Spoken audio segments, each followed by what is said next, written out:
Good evening, everyone. Now let's move on to the next topic, that is working capital management. Now, for your syllabus, you have the basic meaning of working capital, then you have determination. Okay, फिर उसके कुछ components होते हैं वो हम पढ़ेंगे. तो basic theory पहले देख लेते हैं, then we'll move on to the format of working capital requirements. Okay, and then we'll solve some practical questions to understand it better, right? Now, starting off, whenever you open up a business, imagine करो आप लोगों ने एक business खोला, right?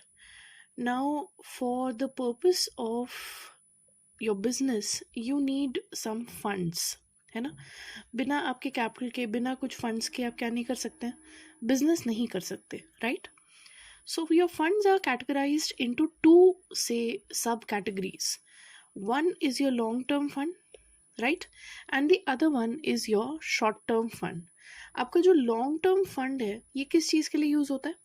This is basically your long-term investments, right?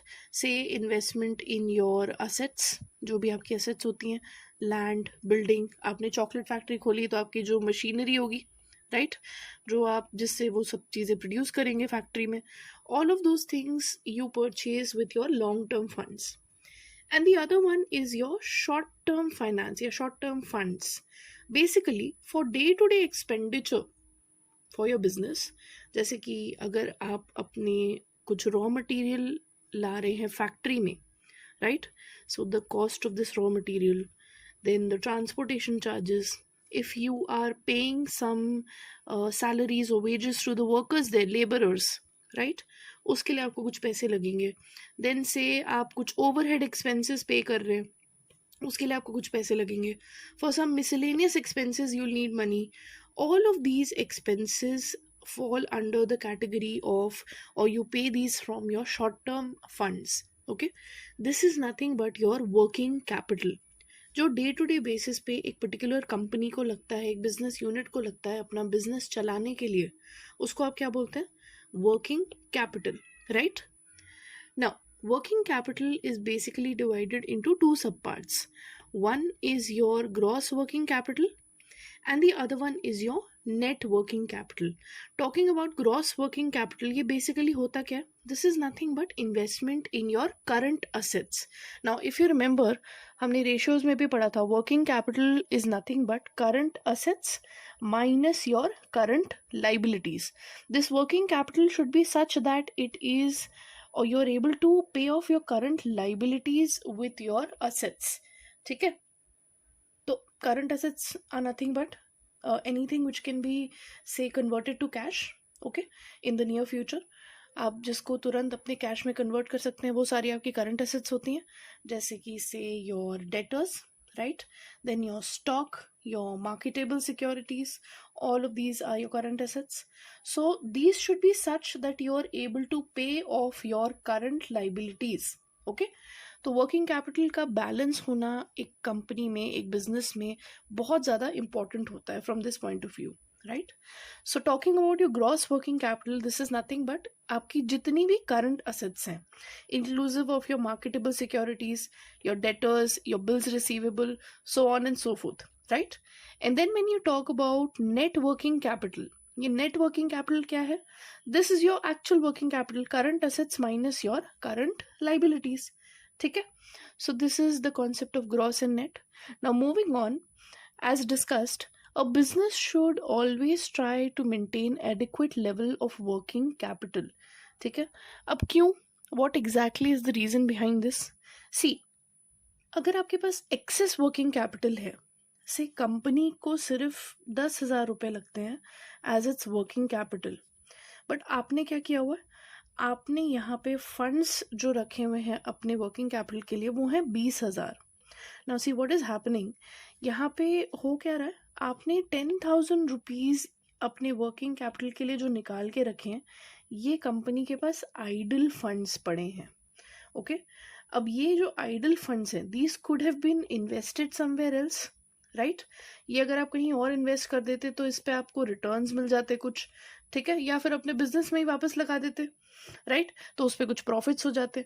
Basically जब भी company के पास idol funds होते हैं ना, तो ये आपका प्रॉफिट रिड्यूस होता है इससे, right? Because instead of using those fund somewhere else, वो ऐसे ही पड़े हुए हैं, वो काम में तो आ नहीं रहे। कंपनी को एक्चुअली 10,000 रुपये ही चाहिए, ठीक है, तो वो जबरदस्ती के पैसे ऐसे ही रखे हुए हैं। So this does not really say help the company in any manner, right? Working capital जब आप कैलकुलेट करते हो तो आप उसके साथ ऑलरेडी कंटिजेंसी के लिए अपना कुछ फंड अलग रख देते हैं, राइट? सो अभी हम कैलकुलेशन में देखेंगे, whenever you are calculating working capital you already keep certain amount of money say aside for contingencies, right? So you do not need any more than that. अगर उससे ज़्यादा आप अलग रख रहे हैं वर्किंग कैपिटल के लिए तो वो क्या हुए, आपके आइडल फंड्स हुए, which basically is harmful for your business, right? Similarly अगर आपके पास इनएडिक्वेट वर्किंग कैपिटल है, से आपका नीड 10,000 की है पर आपके पास सिर्फ 8,000 रुपये, तो होगा क्या? देखो, वर्किंग कैपिटल अगेन क्यों काम आता है? आपके डे टू डे एक्सपेंसेस के लिए ये वर्किंग कैपिटल से नेसेसरी है। नाउ इफ आपके पास इतना ही कैपिटल नहीं है तो क्या होगा? आप अपना प्रोडक्शन अच्छे से नहीं कर पाओगे, right? And when that does not happen, से आपकी जो मार्केट में डिमांड है वो फुलफिल नहीं हो पाएगी। डिमांड फुलफिल नहीं हो पाएगी तो क्या होगा? ऑटोमेटिकली आपका जो प्रॉफिट्स हैं वो कम हो जाएंगे, right? So again this also has very severe repercussions, right? So that is why it is said कि एक adequate level of working capital रहना एक business में बहुत ज़्यादा important है, correct? Now how do you ascertain this working capital requirement? कैसे exactly आपको पता चलेगा कि कितना working capital मुझे कंपनी में रखना चाहिए या business unit में रखना चाहिए, right? So as discussed, there's a statement which companies usually go in for. एक स्टेटमेंट आप बनाते हैं जिससे कि आपको पता चलता है कि आपकी रिक्वायरमेंट्स कितनी है, comparing your current assets and current liabilities, right? Now how do you do this? See, there are certain components of working capital. When we talk about working capital, यहाँ पे 3-4 चीज़ें होती हैं जो इंपॉर्टेंट इसमें आती हैं। कौन सी? सबसे पहले है accounts receivable. Now this accounts receivable is nothing but your trade receivable, जिसको आप डेटर्स भी बोलते हो, राइट? डेटर्स या फिर आपके बिल्स रिसीवेबल, ये सारी चीज़ें किस में आती हैं? अकाउंट रिसीवेबल में। This is basically something which your consumers owe you, okay? So this is receivable for the company, मतलब कंपनी को ये पैसा मिलेगा। That is why this is classified as a current asset, okay? Now, when we talk about accounts receivable management, इसमें क्या क्या चीज़ आती है? Basically, how do you go about collecting this debt? कैसे आप अपने अकाउंट्स रिसीवेबल से पैसे कंपनी में लाते हैं? देखो, अकाउंट्स रिसीवेबल क्रिएट कब होता है? Whenever company makes a sale which is credit. जब आप क्रेडिट सेल्स करते हो तो क्या होते हैं? आपके कुछ डेटर्स बनते हैं, right? Now these debtors, you need to make sure under your accounts receivable management that these debtors pay their debts in a very timely manner, right? नहीं तो अगर आप ये चीज़ को अननोटिस छोड़ दोगे, if the company does not pay attention to these debts, होगा क्या? These people will not pay the company in a very timely manner, या फिर वो पेमेंट नहीं करेंगे, ओके? इवेंचुअली ये सारी चीज़ें क्या बन जाएंगी? बैड डेट्स बन जाएंगी। So in order for you, in order for the business to avoid this, company goes in for accounts receivable management, right? Now उसमें होता क्या क्या है? You basically check the credit rating of the consumer. अब जिसको भी आप से क्रेडिट पे सामान दे रहे हो, सबसे पहले तो आप ये चेक करोगे ना कि यार ये पैसे वापस करता है या नहीं करता। अगर पैसे वापस नहीं करता है, if that person has a history of not paying और नॉट क्लियरिंग हिज डेट्स, तो आप उसको क्रेडिट क्यों ही दोगे, right? So under accounts receivable management you go in for credit rating. आप चेक करते हैं कि इसने क्रेडिट देना चाहिए या नहीं देना चाहिए, right? Then you try to identify the reasons for non payment, कि अगर मेरे डेटर्स मुझे पे नहीं कर पा रहे हैं तो व्हाट आर द रीजंस? क्या मेरा क्रेडिट पीरियड कम पड़ रहा है, ओके? या फिर मैं बहुत ही ज़्यादा क्रेडिट अलाउ कर रही हूँ, डेट बहुत ज़्यादा हो रहा है, राइट? या फिर मैं बिना ये क्रेडिट रेटिंग देखे ही अपने ऐसे कस्टमर्स को डेट दे रही हूँ जो कि अपना पे ही नहीं कर पाए। So this also involves identifying the reasons why a particular debtor is unable to pay the debt, or why is it that the company is experiencing certain bad debts, right. इसके अलावा you also monitor the risk of payments under accounts receivable management. We talk about inventory management. The second component of your working capital requirement is inventory management. ठीक है. अब inventory basically होता क्या? This is nothing but your stock. Stock किस किस चीज़ का होता है? क्या आपके रॉ मटेरियल का स्टॉक हो सकता है? डेफिनेटली. क्या आपके वर्क इन प्रोग्रेस का स्टॉक हो सकता है? हो सकता है आपने कोई प्रोडक्ट बनाने शुरू किए हो, वो प्रोडक्शन साइकिल में ही है, right? And you are say trying to estimate the working capital requirement. The work in progress also becomes a part of your inventory management, right? And working capital management. And then you have your finished goods as well. Okay. तो तीनों चीजें हो सकती है. Raw material भी आपकी inventory हो सकती है, वर्क इन प्रोग्रेस भी हो सकता है, और फिनिश गुड्स की भी आपकी इन्वेंट्री हो सकती है. हो सकता है आपने कुछ गुड्स प्रोड्यूस कर लिए बट आपने अब तक क्या नहीं किया है, सेल उसका नहीं हुआ है, तो that becomes my inventory of finish goods. Okay, so when we talk about inventory management, this basically is having proper control over inventory. Now when we talk about having proper control over inventory, इसका मतलब क्या है? Basically से आपका सबसे पहले तो timely purchase with regards to your raw material. One should make sure आपका जो business है, one should make sure that जो भी raw material है ये आप क्या कर रहे हैं, प्रॉपर टाइम पे खरीद रहे हैं, right? So timely purchases should happen.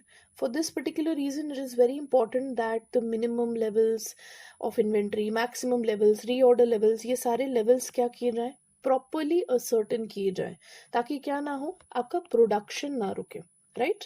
क्योंकि देखो, इन्वेंट्री अगर आपकी खत्म हो जाती है रॉ मटेरियल की, तो क्या होगा, आप प्रोडक्शन नहीं कर पाएंगे. The production will stop. Production बंद होगा तो क्या नहीं होगा, सेल नहीं हो पाएगा. सेल नहीं हो पाएगा, डिमांड वहाँ आपके मार्केट में कम हो जाएगी. अगेन मार्केट में डिमांड कम हो जाएगी, गुडविल पे इफेक्ट पड़ेगा, प्रॉफिट पे इफेक्ट पड़ेगा. So these things have a very serious impact on the business, right? So it's very important for a business unit to make sure that there's proper inventory management. Okay. Then proper storage, right? One needs to make sure that there is proper storage of this inventory, and then there is effective or efficient utilization. तो एक तो आप properly उसको purchase करें, timely purchase करें, proper cost पे purchase करें, right? Proper vendors से परचेज करें, राइट? एंड देन उस चीज़ को प्रॉपरली यूटिलाइज करें. If there is not say whatever inventory you have brought into the business, if it is not being utilized effectively and efficiently, आप again क्या नहीं कर पाएंगे, प्रोडक्शन प्रॉपरली नहीं कर पाएंगे. So inventory management is all about making sure that there is proper control over the inventory. Again, this is one of the most important components of your working capital management. ठीक है. And then lastly you have cash management. Cash management is nothing but cash and cash equivalents, उनका management. So your bank, marketable securities, ये भी चीज़ें इसमें included है. ठीक है. अब cash from the point of view of a business again is one of the most important components. आपकी जो फाइनेंशियल स्टेबिलिटी होती है ये आप किससे चेक करते हैं, कैश से, राइट? अगर आपको याद होगा कैश फ्लो में भी हमने डिस्कस किया था थियोरी पार्ट में that for a business it's very important to have a lot of say liquid cash, या वो जो कैश जनरेटिंग एबिलिटी होती है एक बिजनेस की, वो सबसे इंपॉर्टेंट होती है, right? So under cash management, you have effectively managing your cash flows, right? All of those things are taken into consideration. So all three of these, they make up your working capital management.